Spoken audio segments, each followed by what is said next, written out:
¿Qué tal? ¿Cómo les va? Nos introducimos entonces en la unidad número 4 de nuestra materia, en la cual debemos abordar la segunda operación lógica de la mente, es decir, la lógica del juicio.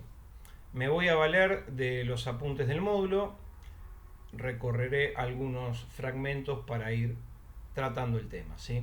Comenzamos por la definición, que nos dice que el juicio es aquella operación mediante la cual el entendimiento une o separa conceptos mediante la afirmación o la negación. En el caso del ser humano, debe quedar claro que el concepto no es suficiente para entender y comprender cabalmente la realidad que nos rodea. Ya en la unidad 1 habíamos dicho que el hombre se definía como un animal racional y no como un animal intelectual, por un predominio de la ratio por sobre el intellectus.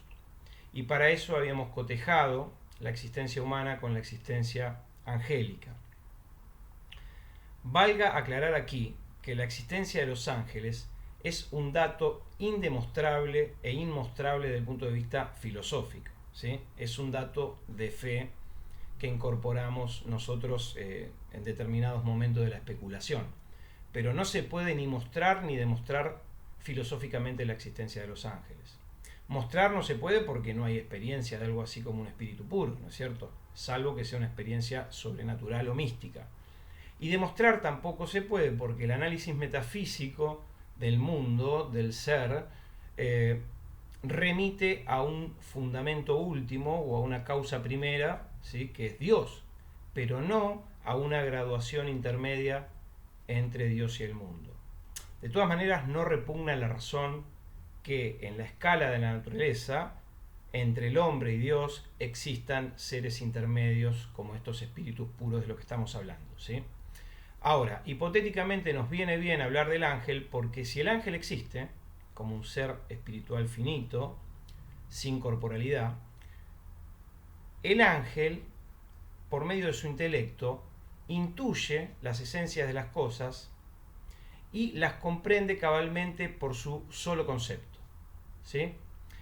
Esto no ocurre en el caso del hombre porque el hombre es un espíritu encarnado en una corporalidad y esa corporalidad habita un mundo de naturaleza espacio-temporal, ¿sí?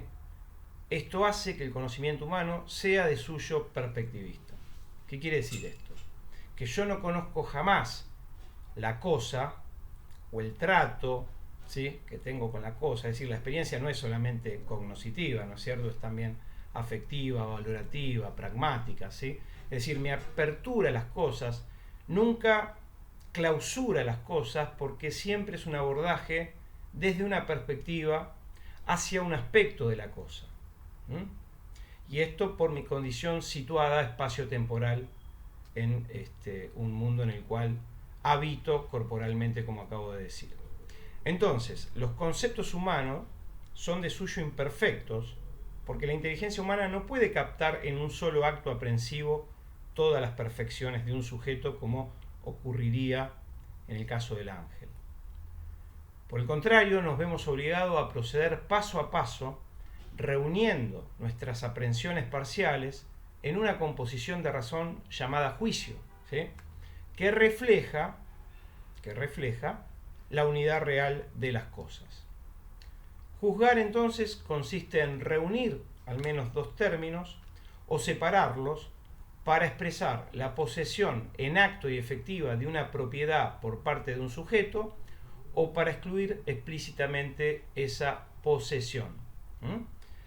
Se une, es decir, se afirma cuando digo, por ejemplo, este hombre es bueno, lo cual implica una compositio. Fíjense, el concepto este hombre, ¿sí?, se compone con el predicado bueno por medio del verbo copula, en este caso el verbo ser, por supuesto, ¿no? Este hombre es bueno. Estoy uniendo el concepto del sujeto con el concepto del predicado. En el caso de la negación, lo que hago es dividir, ¿sí?, separar. Si yo digo, por ejemplo, aquel hombre no es bueno, el concepto de aquel hombre que oficia de sujeto lo divido o lo separo del predicado bueno por medio de la negación del verbo ser, que oficia también como una cópula negativa. El juicio entonces compone o divide según la unión o división real de las cosas, y por ello en todo juicio se afirma explícita o implícitamente que algo es o no es. Durante la gestación del juicio, generalmente la mente toma dos conceptos a unir por un verbo cópula y construye un juicio psicológico, llamémoslo así, subjetivo y provisorio, simplemente hipotético, y a modo de interrogante, ¿no? Por ejemplo, si yo digo, me parece que ese edificio es blanco, ¿no? Pero eso como un mero diálogo mental. Luego la mente compara los conceptos entre sí en función de la experiencia, ¿no? Por medio de la experiencia sensorial, es decir, ese edificio es blanco, por medio de la inmediata comprensión de las palabras, si la proposición no fuese esta, sino, por ejemplo, el todo es mayor que la parte, ¿sí? Ahí no hace falta recurrir a ninguna experiencia particular, ya el concepto de todo implica incluir la parte, o por medio de un raciocinio, ¿sí? Si yo digo, por ejemplo, que todo lo inmaterial es incorruptible y que el alma humana es inmaterial, que por lo tanto el alma humana es incorruptible, ¿sí? Una vez que se produce este proceso de cotejo, comparación psicológica y demás, se asienta el juicio lógico, que ahora sí es objetivo y asertórico, es decir, se asienta como una sentencia con pretensión de verdad. Por ejemplo, cuando yo digo, ese edificio es blanco, ¿sí? Una cosa es que yo especule, me parece que ese edificio es blanco, si estoy todavía en plano de la conjetura, y otra cosa es aseverar taxativamente que ese edificio es blanco. Este juicio indica la existencia extramental de lo que la proposición enuncia, es decir, la identificación de la sustancia, edificio y del accidente blanco en el ser real de la cosa.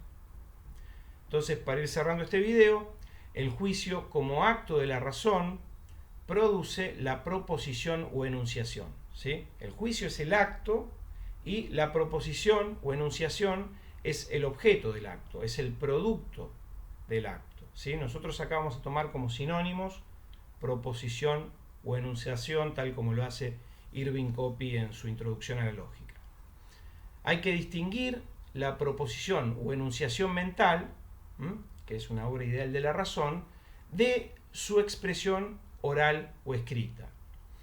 Bien, con esto dejamos este video y ahora voy a seguir desarrollando algunos otros puntos de la unidad que considero importantes que sean tratados de esta manera. Les dejo un saludo.